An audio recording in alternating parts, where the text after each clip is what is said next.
Hello and welcome. This is Working Class to World Class. But before we go any further, I do have a little favour of you. If you could hit that follow or subscribe button, then that would be a massive help. Thank you.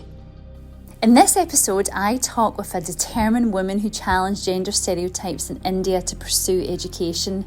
Supported by her parents, she defied expectations and now thrives as a global B2B marketer working for some of the biggest tech giants in the world. Breaking through the barriers of adversity.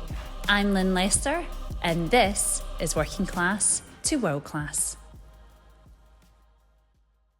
Anamika, so good to see you. Thank you for coming on Working Class to World Class. Glad to be here, Lynn. Thank you so much. And I'm just so impressed by the name itself, Working Class to World Class. I think you did the justice to the role that you're playing at the drum, and you bring that brand. Amazing. I love it. I was soaking into some of the great series of the videos that you've put in. It's amazing. I love the flow. It's free flow. It's about that person. It's great. So thanks for doing it. Oh no, thank you so much. I think if it can just help, even a few people, I know it's quite cliche, if it can help one or two people, but that is the honest truth. So I'm sure your story is about to delight and I'm sure it's going to inspire lots of people. So for everyone tuning in, I do like to kick off with really I guess the platform for you to say who you are and what you do.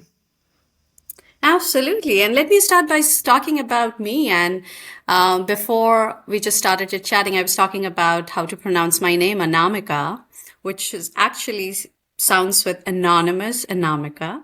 And the story behind is the ring finger in India is called Anamika, which is the literal meaning of Anamika is unknown. And that's why it's called, Anamika, because you don't know who's going to put the ring on your finger.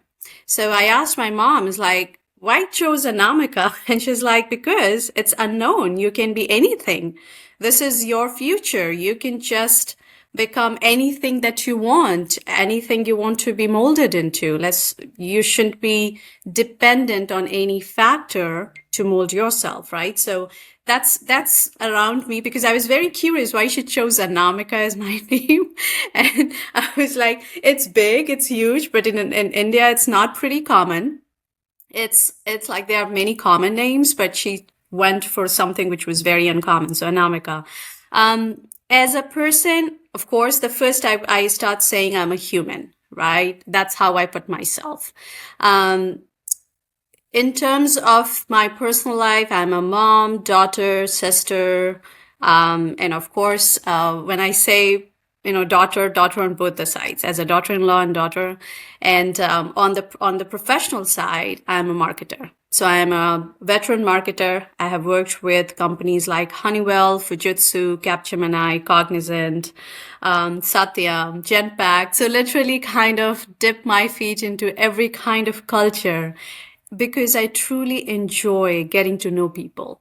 And that's my human side. I love to know people. I love to bring that humanization into the approach, everything that I do. So that's who I am. And do you know exactly what you said? It just hit the nail on the head, because, in the role that I'm in, my professional role, obviously this is my side gig, doing this sort of thing. I don't often keep in touch with every single person that I come across in my working life. And actually, you're the one person I think over the years we've always kept in touch. So we've never met in person, because we're going to talk about where you are in the world in a minute. But, we've never ever kept in touch, but I've always felt a connection, and I've actually always felt that human side of you, even through a screen. I think it started pre-COVID and so it continues. So I'm sure that is going to be part of your journey and your story. And I bet my bottom dollar it's got something to do with your past. So we will explore that in a moment. But for now, where are you in the world? I am actually living in Houston now. So I have lived in a couple of different cities within US.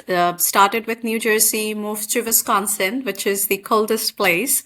And literally one of my daughter was born in New Jersey, and the other one was born in Wisconsin. So one is both of them are like snow babies, and they love snow. But then we decided to move to Dallas, and it was big move because moving from cold cities to hot city and then further to hot and humid. So now I'm in Houston. So that's the different cities that we have moved within US. But I am born and brought up in India. My roots are from India. That's where I belong. But now this is where my home is. This is where we live, and this is our country, US. Well, I'm glad you spoke about your roots because we're going to go there now. And so I would love to get a sense of you in terms of like from childhood, from birth. Like tell me all about it. Where were you born? So, if anybody knows about India, I'm born into the eastern side of it, which is on the topmost, closer to Delhi, a place called Bihar. So Bihar is a state which is closer to Delhi, and within Bihar, a place called Patna, which is a pretty much, a very well settled city. Is the actually the central city for Bihar. And that's where I was born. Bihar has a population now, I think, of 104 million, closer to that. Yes, it's populated. It's populous city. So I was born in Patna to my parents, and my dad. On the dad side of the family, I would say they are 11 siblings. And on my mom's side, if I remember it right, 6 or 7 siblings. So it was huge family on both the sides. But my dad comes from very, very, very modest family. And my mom's side was a little bit influential. Like they were pretty okay compared to where my dad comes from. But I can tell you that I probably got the best of the world with my mom and with my dad when they came together. The best part I like about my mom and dad, and I find myself lucky to be born in that particular family, is that they come with a progressive thought process. And it is not pretty common in India, right? Specifically for the time I was born. I have an elder sister, then I was born, then I have a younger sister, and then I have a younger brother. So when I was born as a second child and a girl child, I'll tell you the celebration was within just my family, not outside, because they were like, oh, another girl. And it was my mom and my dad who were like, we are happy. We are happy with this baby. And I know she's going to make us proud. And that's why I feel that I'm very, very lucky to be born in this particular family. And I'm just so happy to have my mom and dad on my side because we have seen some great pushback on how not to invest into girls within our own families. And we have seen how my uncles and aunts, they didn't invest in their daughter. But my dad never took or got influenced by any one of those. And he built his own small home with his small thought process, but he expanded his thought beyond the group that he was supposed to be in. So that's where my history goes. That's where I come from. It's from Patna, small city. I'm a small city town girl, and but with a lot of courage that was built into me since my childhood. Wow, I mean, your parents sound amazing. You know, the fact, I think, given the culture in India, and I've heard various things, and I've visited over in APAC for work. I have spoken to many people from India, and so I get different parts of the story. And so, at a later date, I'd love to sit down and explore that with you to see if it's the same experience. But I think the thing that's very clear is about the investing in the girls. And I do think that is obviously the backward way of thinking in some respects, but your dad sounds amazing. The fact he was like, no, that not for my kids. So yeah, he sounds like my kind of person. And you kind of mentioned obviously your dad built your home and it was like quite humble, but he really like worked to make that happen. Obviously working class to world class is very much about that kind of humble start to where you are now, which obviously we're going to go through your journey. So just to sort of describe to the viewers, like in what way was it humble where you were from? So, as I started by saying, my dad literally, because there were 11 siblings, and my grandmother was, I would say, she was not the breadwinner of the family, but she was the courageous one in the family. She was the one who would take the bold decisions. And I am just so proud of my grandmother that she had three daughters. One she lost, but the two daughters she had out of 11 siblings, she protected them, and she made sure that, they were not just protected as a girl, but she also was the woman of courage, and she gave that courage to her daughters as well. And it's a very small town. It's it's like a village, you can say that. So being in that village and, giving that courage talk to daughters among 11 siblings, I think it itself is a big achievement for her. So I find my grandmother very, very courageous. But what she did, that she couldn't take care of 11 siblings at the same time because they didn't make as much money to raise the family, right? So my dad was out when he was 14 years old.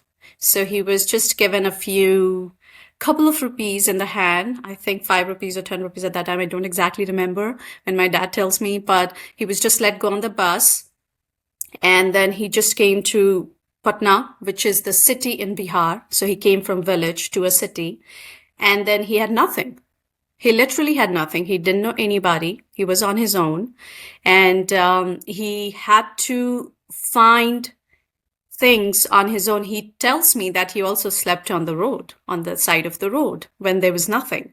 So, but then he found some good people who saw a courageous boy, who saw a boy who could learn very quickly. So he started making friends with those families, and they supported them. And slowly and steadily, my dad got his admission into studying further, but at the same time to continue to feed himself and also send money to my grandmother and also do the studies at the same time. He used to take tuitions in the night. Like tuitions is like teaching other kids. When he's done with his studies, then he'll actually walk miles and miles to go do the tuitions so he can earn money. And to kind of do all those things to keep himself and also the family. Slowly and steadily, he started kind of making good money. He's got word of mouth. He got more tuitions to be done. So he did more work. And over the period of time, he was able to send good amount of money to home and for himself. And then he kind of saved money. And he tells me he was so happy when he bought his first bicycle. So I say bicycle because in US we say bike, and bike in India is like motorbike. It's different, but this is bicycle. And he was so happy with that, his first bicycle that he bought, because now he doesn't have to walk miles and miles. He can actually do more coaching, more tuition now. So when he tells me that story, I'm like,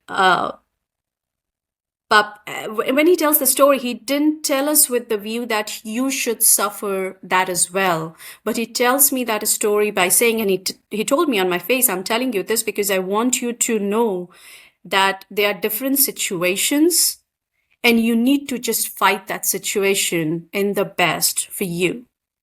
He also told me with that story that one of the things I want you to learn, not just as a girl child, but as a child. He never differentiated between 3 of us as a daughter and my brother.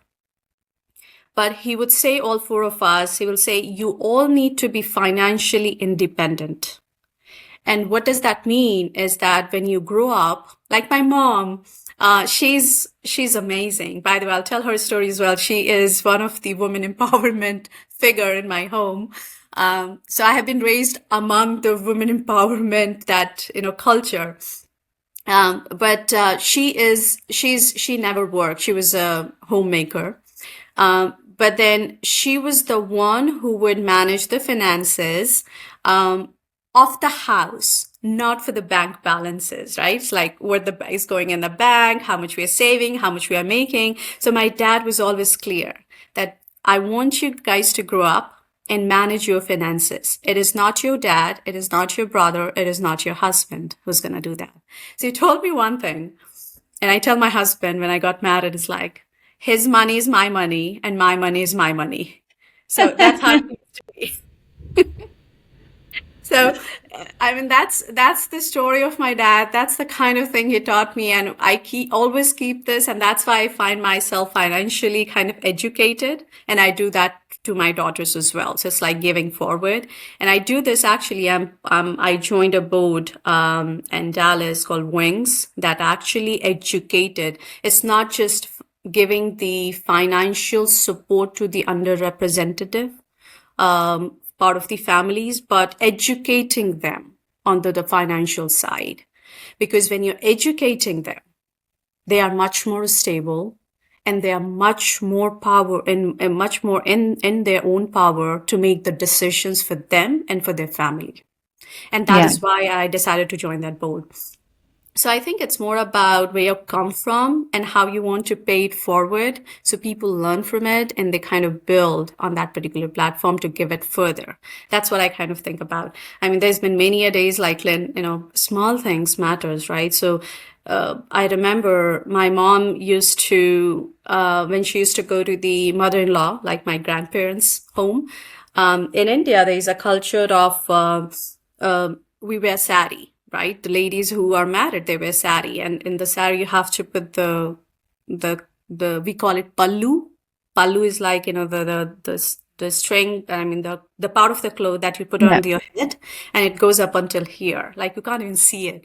So I used to ask my mom, it's like, how do you even see from there? She's like, oh yeah, I can see it, and when I tell you the story of my mom, where she comes from, I'm like, Mommy, you've changed so much. And it's like, we have to adjust. We have to adjust where we are, who we are, and how we do. So when she used to go from Patna, the city, to this village, to my grandparents, she will change. She will become one of them she'll have this pallu and everything. So I tell this a story because some of the things that sounds basic is not basic. So now I don't do that. I have no way that I can do that. I can't put all those things and can't see things. So for me, it came as like, you're completely okay to do, but I take this as like for granted. But this was not for granted, and it's not for granted for many in India right now. They still do this. And I'm like, it's so difficult. It's like when it's humid, when it's hot, when you're walking, when you work, you can fall down. I mean, small things, I think things that we take for granted is not for granted for many, is what I'm trying to say. Yeah, no, absolutely. I mean, a lot of what you said does resonate there because, I think I don't know if I've mentioned this before. I have mentioned it in this podcast before. I remember, well, when I was a kid, when I was 12 years old, my brother was killed, and when I was 16, my mum died, and when I was 19, my dad died. So from the age of 19 years old, although I had siblings and I was a baby, from that moment on, I promised myself I would never rely on anyone financially and no one. So I sort my own finances. And funny enough, I had the conversation with my son today about the importance of financial freedom and not relying on anyone to live your life. So that's really funny. It's so timely. And so I guess for you, obviously it sounds to me, from an attitude perspective, your family are sound, they sound amazing. And obviously I think that's, part and parcel of why you're so successful now. But at the time, right, so living in this kind of small town, I can imagine, like, and where I live in Scotland, small towns are quite narrow-minded. I don't know if it's the same thing over there, but, quite narrow-minded. People don't think they're going to be much a lot of the time. Some people have done really well, don't get me wrong, but, some people couldn't see themselves living out the town, let alone in a different country. So what was it kind of like for you growing up? Was there sort of restrictions for others in thought, not from your family per se, but just people around you? A lot, a lot. And I tell that because it's been since childhood. Um, so I'll deviate a little bit, and I think again going back to the point that things that we take for granted is not for granted. So in India, where I grew up and the time I grew up, things have changed now. It has changed a lot recently, but when I grew up, when I was growing up, fair skin used to be the thing. I am not fair skin. Okay, I was brown skin, in maybe on a slighter darker brown skin side, right? But my dad's family and my mom's family side, kids, those who were born, they're fair. They're fair, and they look beautiful and things like that. So My dad and my mom were always given this advice from my uncles and my aunts saying, you have three daughters and they're not fair skinned. You should rather save money to get them married in a good house by giving dowry. So you need to be saving money for dowry rather than educating them. And I remember my dad literally saying in front of me, and I heard it saying to one of my uncles, he said, my uncle has two sons, and this uncle, the one who said this, has got two sons and one daughter, and daughter is pretty fair, very beautiful. I consider every skin, every person is so beautiful, right? So from my eyes, every person was beautiful, but that's not the same case with everybody you think, right? They kind of judge you and body shame you, right? Things like that. So my dad told me that he's younger to my dad, so he said, you should focus on your family and on your daughter. And my recommendation would be that you should give her equal education as you're giving it to your two sons. Don't prepare her for marriage. Prepare her for getting educated and be standing on her feet. This is what he said. And when he came home, I think I was probably at that time 10 years old or 9 years old. And I still remember he made me sit in the room. We had a small house. It was not a big home. And we literally moved from one room where me, my sister, my mom, my dad, we used to live, and my younger sister, three of us, one room. And in that we had kitchen, we had living area. It's a very small room. We had everything in the same room. We used to sleep, we used to cook, we used to stay and have fun, everything we used to do. But we had a very, very fun life. They made sure that we are happy, right? But when we moved from that particular home to this home, the new home that my dad was building, and he literally took this home at the center of the education area in the city. So we can be closer to being more educational than anything else. He literally made that mine, and it's like the house we bought from somebody, it was a second home, wasn't a great home. So he literally had to break everything and architect himself. He literally did the architecture on his own because he didn't have money to go find an architecture. So he literally draw the map and did everything. We built one room and we started staying, and through there we started building the home, living in the same house. Then we started building the home bit by bit. So I tell this because that's the same room, the first room that we built at that particular plot. He made us sit down, me and my sister, elder sister, because my younger one was very small at that time.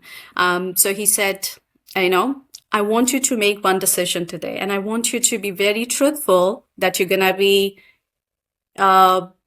very courageous and be very committed to what I'm asking you to do, because it's an investment. He didn't have enough money. So he said, do you want to be in Hindi medium school or English medium school? And I was the popping one all the time. I was like, English medium. I want to do English medium. I don't want to be in Hindi medium school. And my sister was thinking, the elder one, she's very thoughtful, by the way. She'll think a lot and she'll say anything. So she was still thinking. And I'm like, Papa, I want you to be in English medium school. And my dad is like, this is no fun. I want you to think through and say that if I put you in an English medium school, which is going to cost much higher than in Hindi medium school, you have to study. And you have to be committed in completing the things that you're going to get and be excelling into it, because I'm going to put money into it. Because I want you to be educated. This literally happened after he came back from the uncle's house, and he said, I am going to invest more into you, both of you. Whatever people say. So he took my words. He believed in me. He trusted in that 9 or 10-year-old, whatever age I was. And he put me into English medium school. But I never broke his trust. I always excelled. I was always a high achiever in my mind. And I always was that ambitious girl in anything and everything. And he quickly realized that. And I am so thankful that he believed in me. And he put me in that particular path. Now, I'll tell you Hindi medium and English medium, because there were a lot of Hindi medium schools in India at that time. It was still not too many like where you learn English, right? Hindi medium is all Hindi subject. You learn everything in Hindi, but English it was something which was still coming up. People were getting used to it and getting prepared for the wider world, and that's where my dad wanted me to be.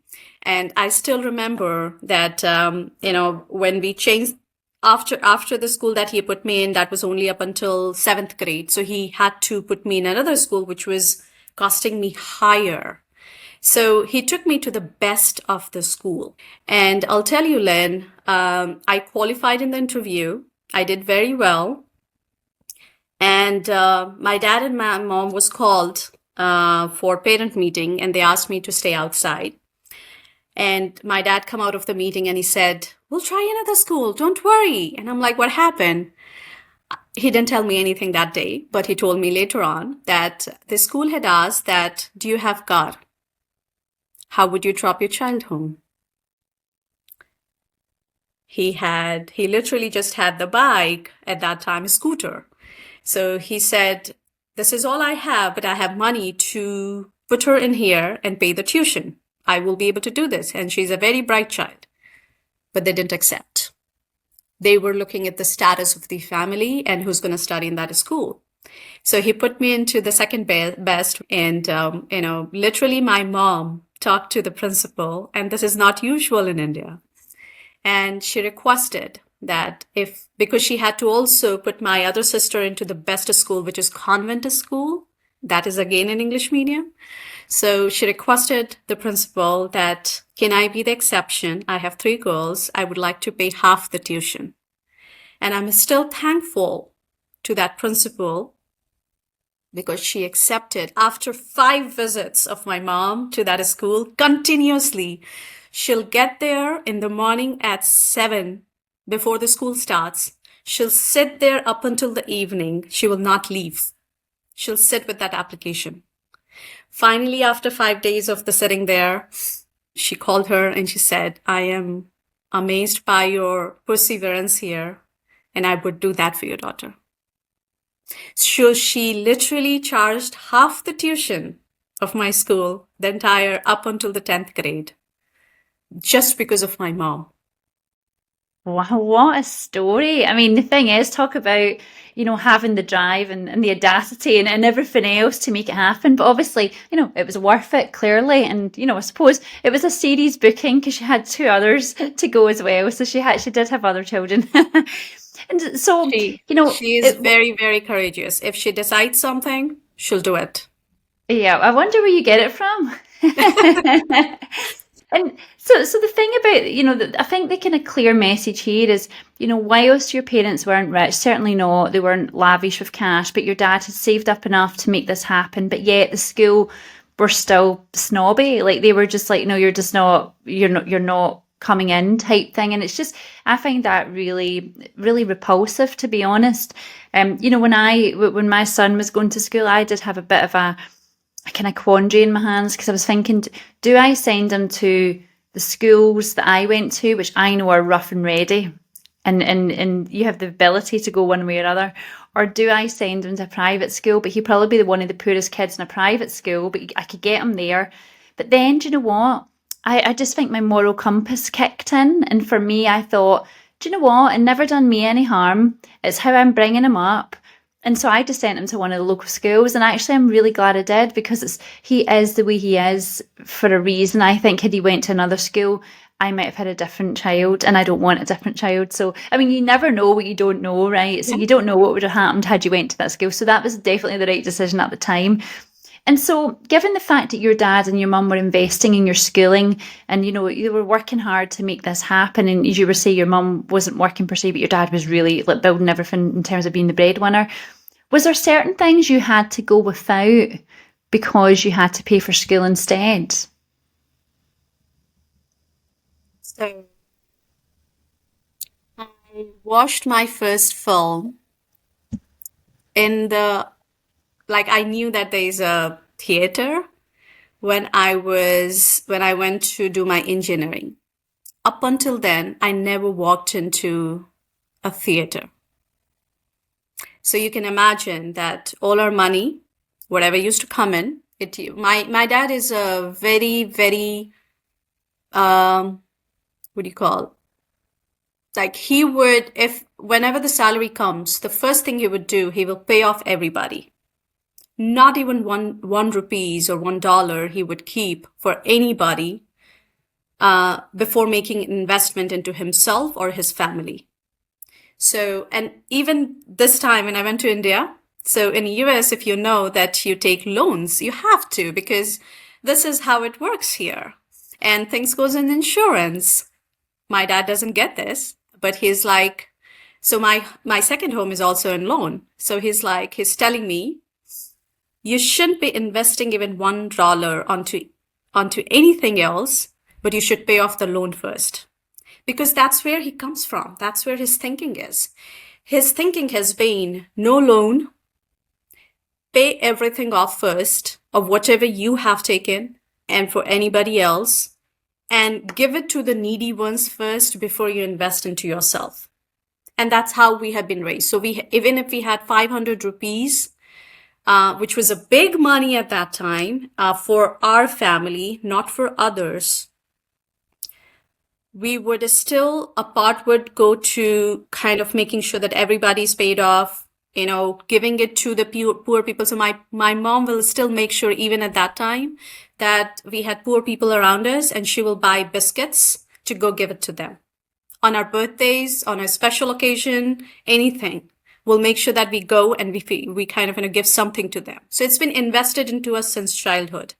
And then we will think about buying something. So we literally had, and this happened after many, many, many years, by the way, that we started investing in buying new clothes. It was once a year we will get new clothes, and we'll wait for that to happen. It is during Durga Puja. So Durga Puja is one of the festival, which is a 9 days festival in India, and people celebrate it. So that's the time we will go. Each one of us will go buy clothes. And many a times we didn't have money to buy even clothes for each one of us. So my mom will buy the cloth piece, like the entire, what do you call that? The whole roll of the cloth. Yeah. Because that is not so expensive. She will come back home, and she's very good at sewing. So she will kind of take the measurements, and she will sew from the same clothes for everybody. And she'll make beautiful, beautiful frocks for three of us, and even for my brother should. So she literally kind of invested in learning this particular skill so she can make us happy. This was not something my dad was interested into. So he will never be happy if we go buy new clothes or if we go eat outside. Even it's an ice cream. It's a simple ice cream. He will never be happy. He said, rather you should have saved that money for something else. But my mom this is where I see the balance. We got that happiness on the personal side because of my mom, because she understood the balance she needed to bring into the family. And she will bring those kind of small happinesses to us. Like, we won't be getting the chocolates, and we can't buy the chocolates, right? So that was the thing. And I would crave for it. So I'll tell you what my mom did, and she's so innovative. She will buy the coconut from the coconut seller, because the coconut seller will be walking. They actually, in India, they break the coconut, they'll make the pieces of the coconut, and they will sell it. It's like a rupees at that time, or 50. So think about 25 cents kind of a thing. And then she will take the, sugar syrup, and she will mix the coconut with the sugar syrup to make it taste exactly like chocolate. And then she will give it to all of us, and we'll be so happy that we ate the chocolate today. So that's how she used to kind of keep us happy in the minimalist state that we had. And I'm getting teary eyes because my mom's comes from a good influential family, right? So she got married at 16. So when she got married, you won't believe, in those eras, she used to wear all the fashionista clothes that you would get. Like literally, she walked out of trousers into wearing saris.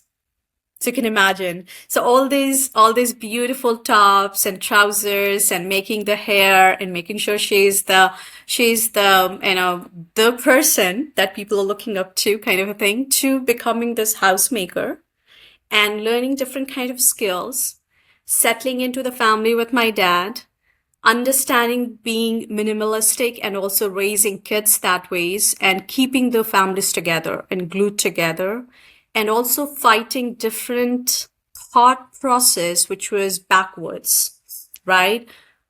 So this is where I say that she is a woman of courage. She really kind of stands up to us, and she builds that wall between us and the external world. But she also breaks that wall to ask us to go fight the world. So she has done that both.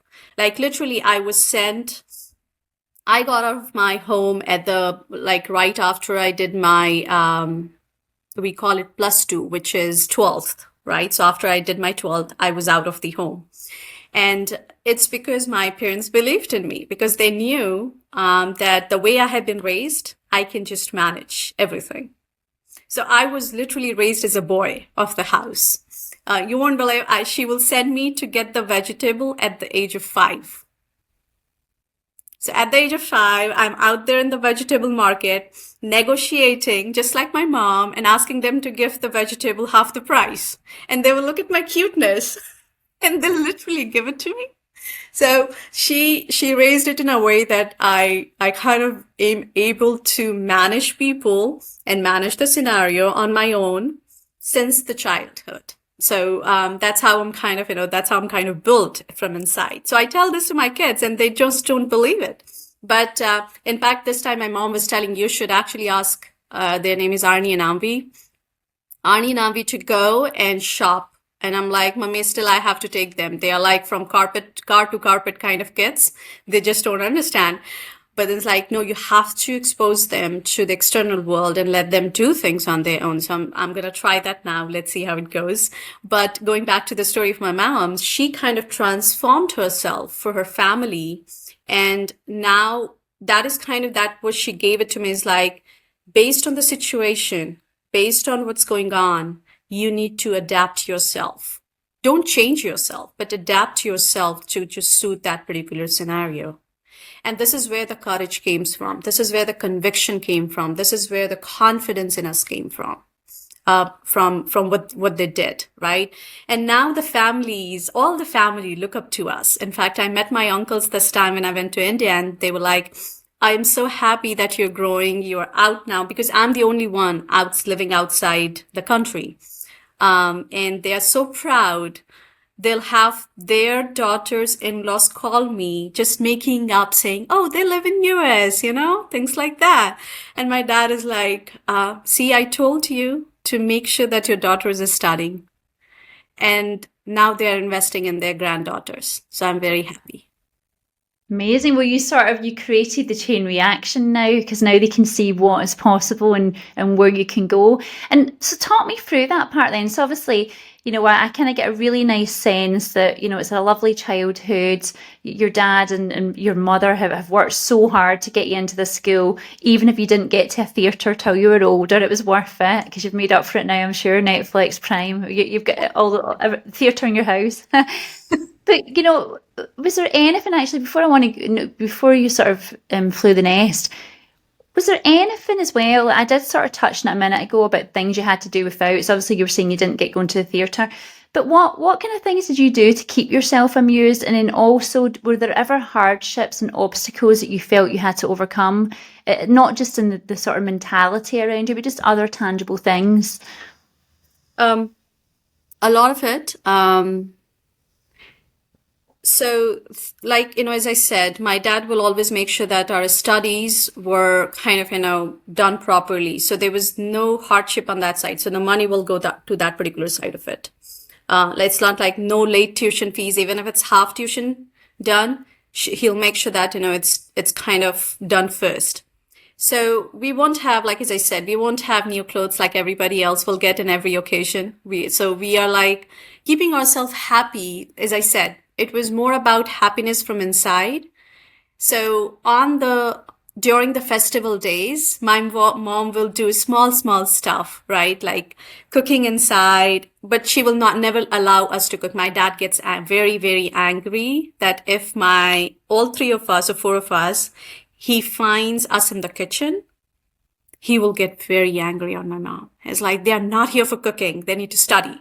So, but whenever my dad is not here, she will kind of, bring us in and she'll say, do this, and those are kind of stuff when four of us are doing together, there's so much of fight and, things are going to happen like between the siblings. And those were like the fun moments, I would say.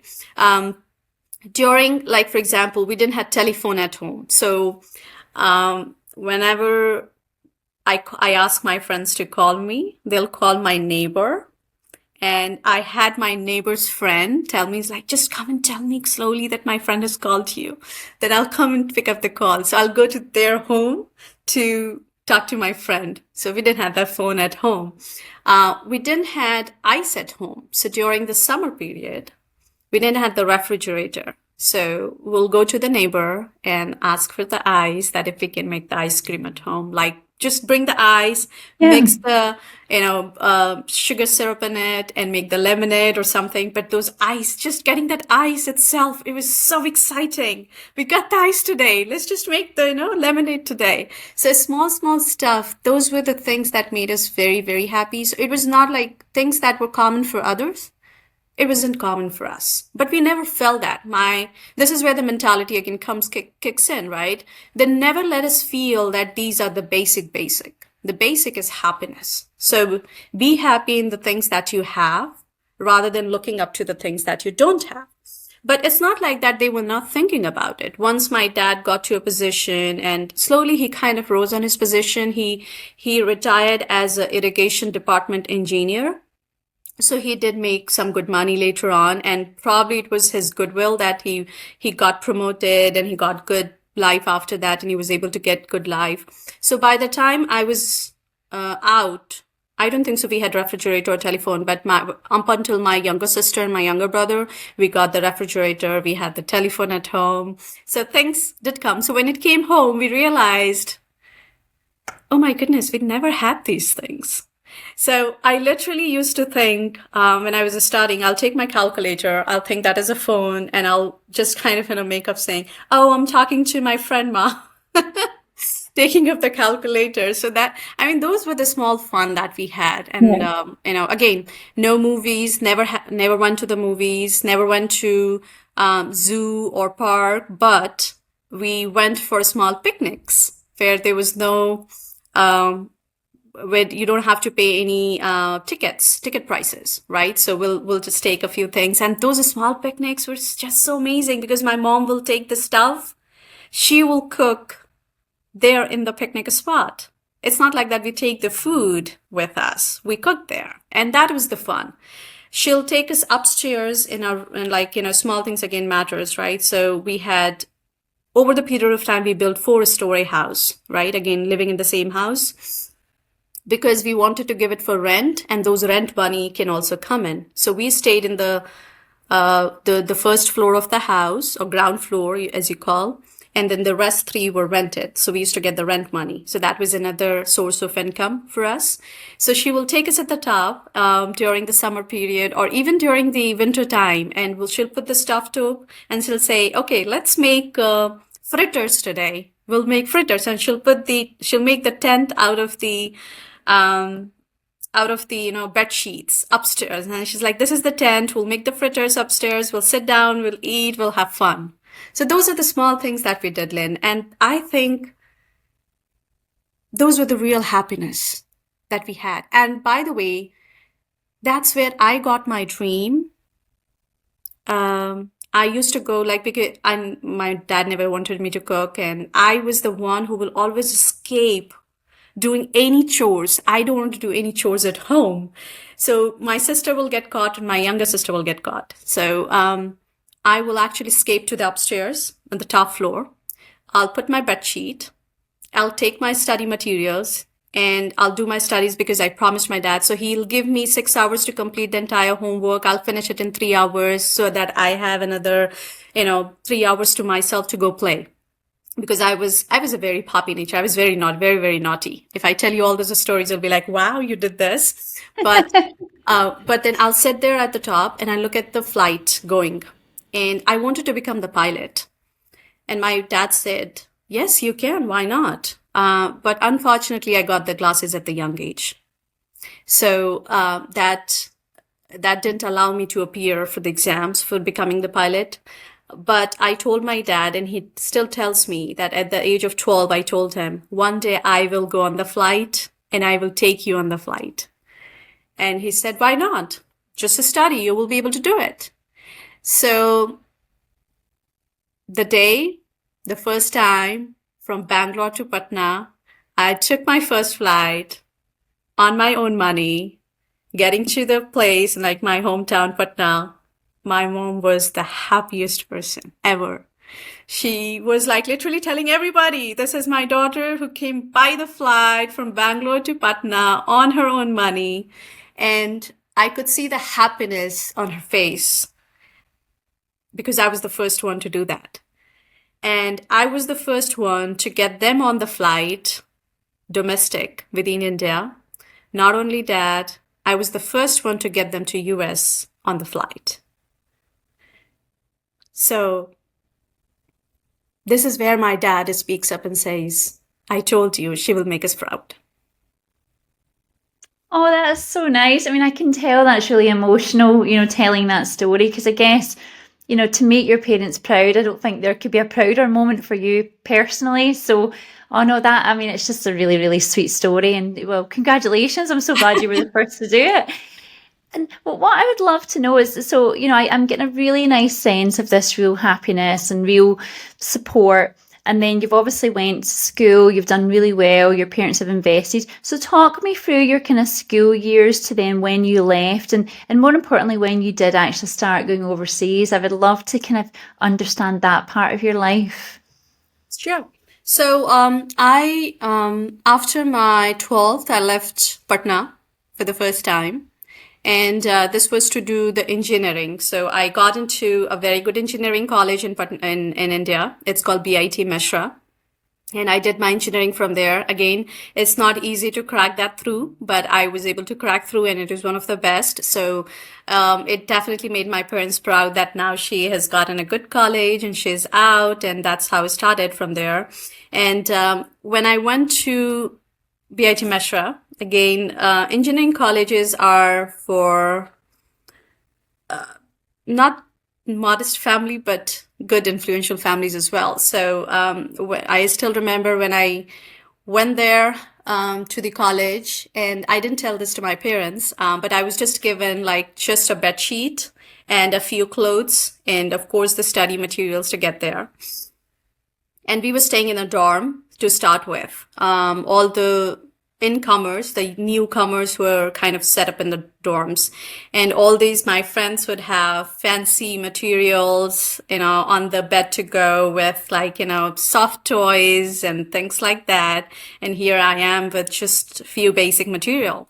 But again, as I said, it never hit me until somebody someday told me that, hey, you don't have this. And I'm like, oh yeah, it doesn't matter because I never thought that I needed that, right? So, and I have some good friends. So slowly and steadily, I started making good friends who literally believed in me as a person. This is where the human part comes.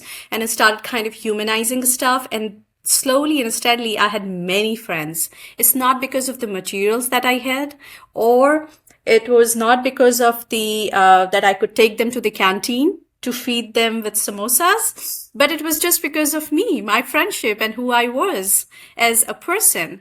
So that's how I started making friends. And then my mom comes over after, I would say, first trimester, and she stays with us in the dorm room, and she was shocked. She's like, you never told us that you don't have the mattress. And I'm like, I never needed one, so I didn't tell you. So she was disappointed that I didn't tell her, and I wasn't staying comfortably. So by the time she went back, she made sure that she sent something for me. It was not big thing, but it was not expensive, but it was something. And I was just so happy to get it. So that's how I kind of started staying in the engineering college. But my engineering days were beautiful. It was amazing. That's how I stayed living. So they only came to visit us maybe once or twice because they couldn't travel as much. So again, I did all the musty, all the fun with my friends there. I explored what does eating outside mean, right? Literally going with a friend. So I will save of my pocket money that I used to get. So we used to get money to pay for the canteen and for some of the money to pay for mess and other stuff, right? So I will save money from that because I am used to it of saving money, like, paying half of it for things like that. Yeah. And I also got positions like being the editorial head or mess head. So being all those things, I could influence people, right? So things like that with the influential leadership, that's where I learned that how to influence people and gain stuff. So it used to be fun. So that's how I used to, save money and then try new things like going to the restaurants, going to the movie for the first time. That's what I did. So from there, from engineering, I knew if I go back home, I will be asked to get married because now I'm a marriageable material. My sister got married at a young age, and that's a totally different story because when people come to see my sister, I would create problems. I'm like, they'll ask tough questions, my sisters, like, do you know cooking? Do you know sewing? And all these things. And I'm like, why are you asking these questions? I'll sit in the room and I look at them and I was like, why are you asking these questions? She knows how to study. She knows how to ride a bike. Why are you not asking these questions? And my dad at one time, he'll put me in the room and he locked me. He said, you're not going in that room anymore. So I literally scared away many families for my sister, and my sister's like, oh, she's a troublemaker. So that's how I used to do things. So anyway, so when I was there, I knew that when I go back from the engineering college to the home, they'll ask me to get married and they'll have the same thing what happened with my sister. So at the final year, I decided not to go to my home. I started applying for MBAs and I got through in one of them. It wasn't the best of the best because I needed time for that. I didn't have time, but I did get through. It was a good school. It was ICFI, and I just told my parents, I got through MBA. I'm not coming home. And they're like, you should have told me. And it's like, see, if I have told you, you would have done the same thing as what happened to my sister. I would have got me married, and they were asking me to get married. They were asking me to look at the boys and other stuff. But as soon as they heard that, they were all supportive. They're like, you did the right thing. We wouldn't have pushed you to get married, but if you've already found a path, you should go for it. And so they never came to make me settle to the MBA because they couldn't, because I was traveling from there to Bangalore. I did everything on my own, and they trusted me going into the new city, getting things done. My dad did come with me for the interview and everything else, but when it came to settling down, I did everything on my own, finding the stuff, finding the room, who to stay with, and they completely trusted me. So in those days, trusting a girl who is not married, going into a different state in a city, and studying in a co-ed. I studied all in the girls' school and is now studying in co-ed, which is girls and boys. Trusting is a big thing. And of course, there were many things that came from my family's uncle, aunts, and everything else. Is like, you're doing the wrong thing. You shouldn't be doing this, blah, blah. And my dad was like, everything is okay. She can do this. And so that's how I kind of got into MBA, completed my MBA right after it. And I got picked up by actually a couple of different companies right from campus. And I actually started earning while being in the MBA. So that's the time I became financially independent. I got the scholarship. It was the biggest scholarship that I got. So I actually sent half the money. That's the first time I bought a Sony video cam. That used to be the thing at that time.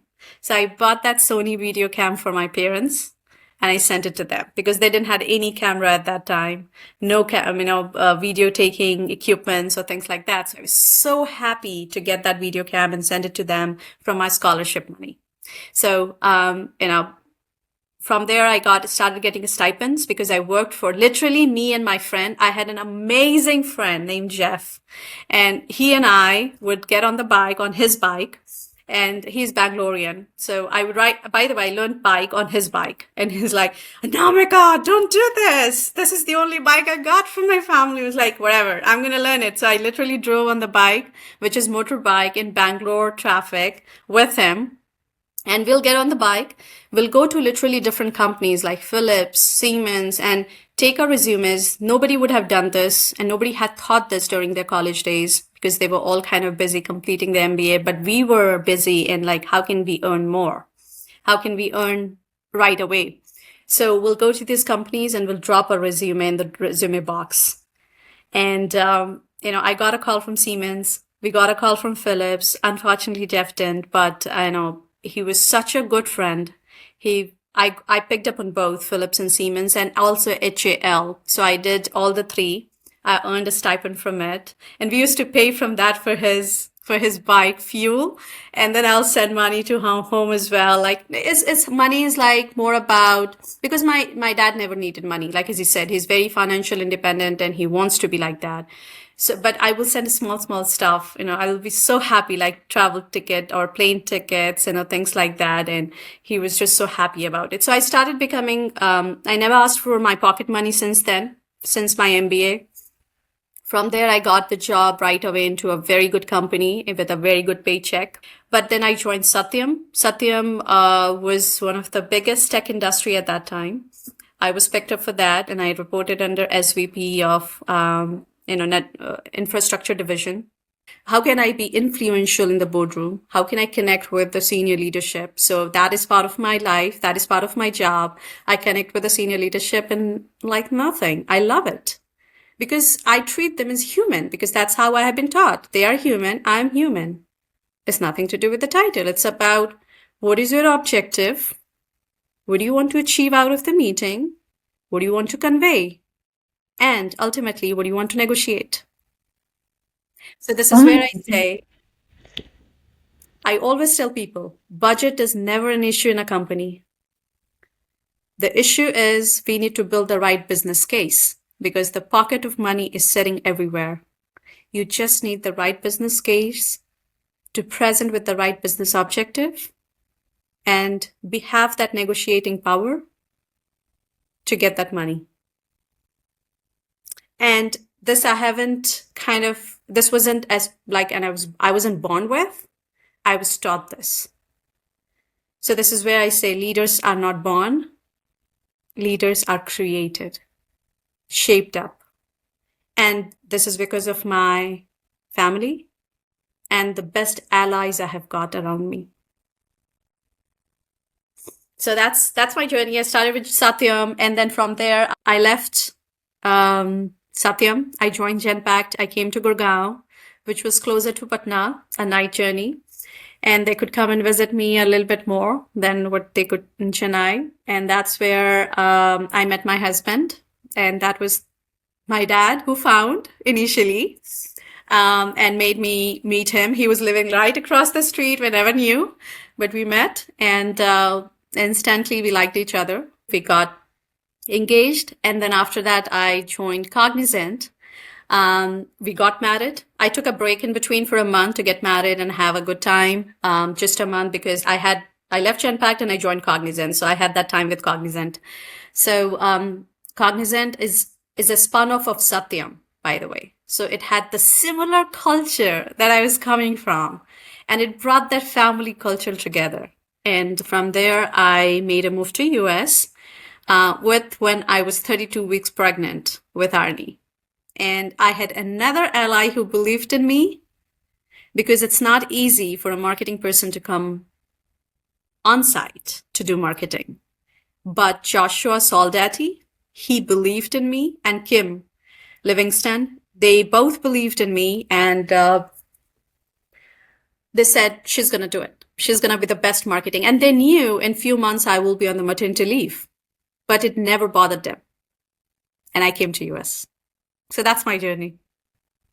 Wow, I mean, what a story. And like, you've never ever looked back. It just feels as though I think one thing that you've really touched on, which is a thread through a lot of my interviews that I've done, is around the people you hanging out with like-minded people, but also the people that believe in you as a human and a parent, and what you can do and what you can achieve. And I think if we could, to your point, if you can pay it forward and you can do that for others and wrap your arms around people, give them the chance that you had, then, the world is definitely a much, much better place. And what I would love, I mean, we could talk for a long, long time. I mean, I think we're certainly not done by any stretch. But for today's episode, what I would love to do is round up really, and I guess the kind of pieces of advice. And again, this does sound cliche as well, but I actually think your advice is going to be a bit different because of the culture that you're from and how you grew in this world. What would you say are the main, whether it be people in India or people in the Western world, whatever it might be, what would be the main pieces of advice you would give people who are looking to build themselves and maybe they feel they're in a kind of no man's land at the moment? I would start by saying, don't believe anybody else, just believe in yourself. Because that is, nobody's going to give it to you. It is you who build that. It is you who need to believe in yourself. And it's that confidence that nobody is going to loan it to you. That confidence needs to be built from inside. So you need to have that courage. You need to have that conviction.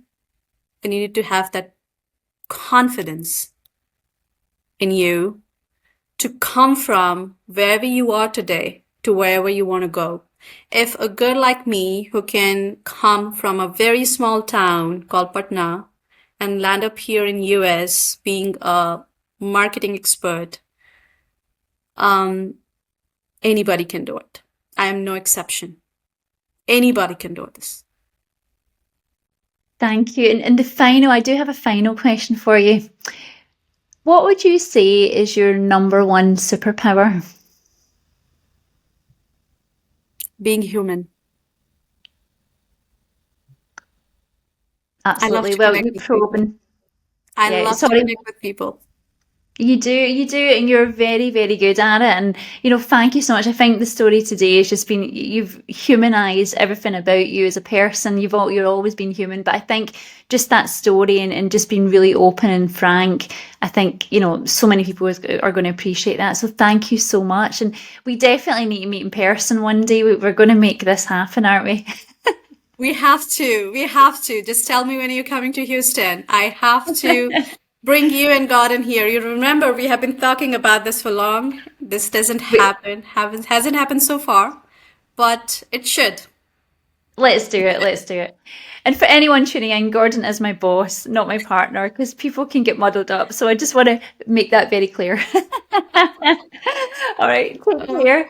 I Thank can you. tell you, Lynn, I feel some kind of connection with both of you. It's totally Oh, different. I know my journey with drum started being, started by being a judge, invited a speaker, and also being an award winner in one of the cases. But it is you and God, and I think there was some kind of human relationship there that was there. We never met in person, but it was there that kept us glued together. And I so much appreciate what you do. And specifically through this podcast, I think nobody has done this kind of a podcast where they're bringing the personal side of the story. It's all with the professional side of the story. So this personal side of the story can bring up so many different aspects of a person that can help the other people, those who are starting their journey today, right? So I literally soaked up into your stories and they are just so beautiful, all of them, oh, especially thank you yours. so much. Oh, thank you. I really appreciate it. Thank you, Lynn.